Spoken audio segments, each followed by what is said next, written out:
Welcome to Chart of the Day. I'm Robert Folsom. When is the next episode of Extreme Social Fear?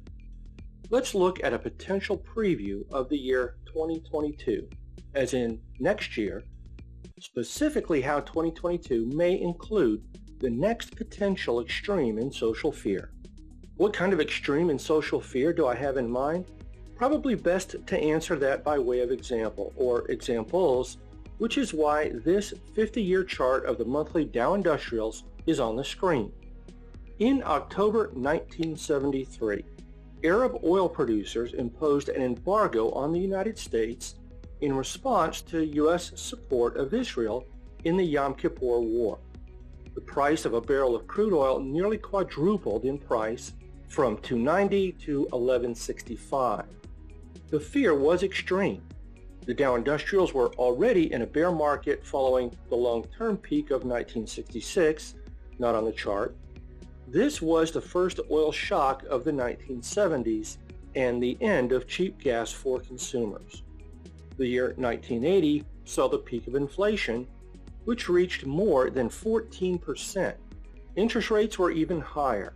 The Dow in 1980 fell to a 5-year low.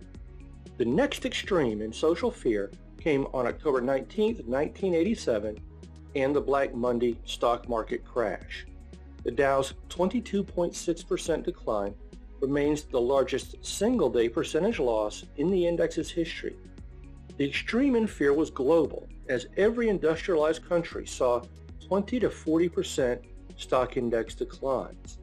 Then, in 1994, social fear had been on the increase after the conduct of federal law enforcement led to the Ruby Ridge killings in 1992 and to even more killings at the Branch Davidian compound near Waco in 1993.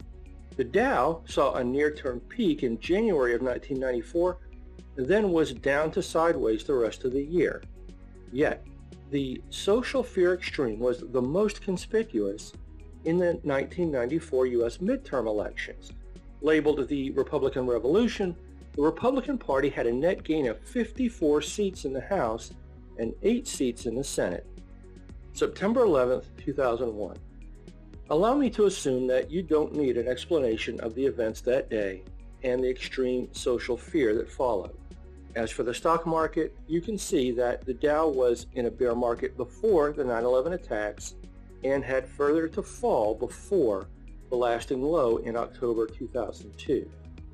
Now, here I'm going to pause and say that in the March 2004 Elliott wave theorist, Robert Prechter first identified how the events on this chart share a time relationship. He said, quote, 7 years after 2001 is 2008, so that is the next year for an extreme in social fear. Which was and is to say, Bob identified a 7-year cycle at work in extreme social fear. Again, he made this observation in 2004 and specifically cited 2008 as the next year in the cycle.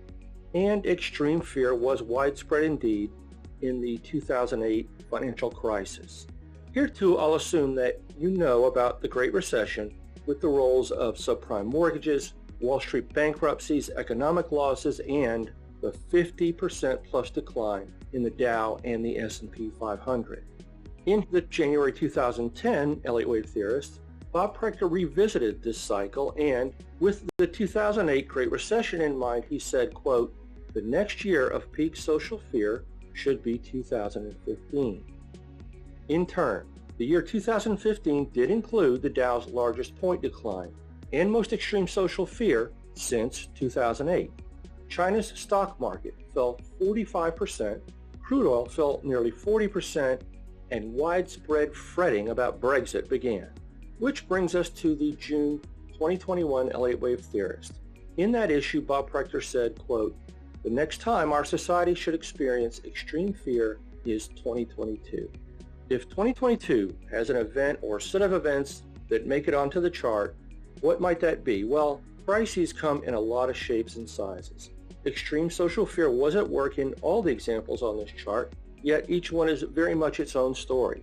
And extreme social fear in 2022 will likewise be its own story. I'll conclude with a quote from Bob from when he introduced this cycle in 2004, since it bears repeating. Quote, all fixed time cycles are temporary, so projection is speculative, but it has been a noteworthy progression to date. Please see below for subscription information. Thank you for your time.